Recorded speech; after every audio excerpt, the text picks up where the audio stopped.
আবিষ্কার করেছিল, চালু করেছিল এই সংখ্যালঘু শব্দটা। কিন্তু বাংলাদেশ জাতীয়তাবাদী দল সংখ্যালঘু শব্দে বিশ্বাস করে না। আমরা এমন একটি দল, আমাদের নেতা শহীদ রাষ্ট্রপতি জিয়াউর রহমান স্বপ্ন দেখেছিলেন বাংলাদেশ জাতীয়তাবাদী বাদের।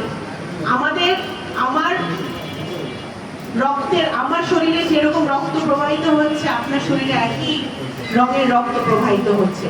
আমার যে পাসপোর্ট, আপনারও সেই একই পাসপোর্ট। আমরা সকলে বাংলাদেশের নাগরিক। এটা আমাদের সবচেয়ে বড় পরিচয়।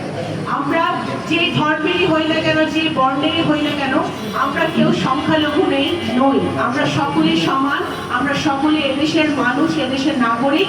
এটা আমাদের প্রথম পরিচয়।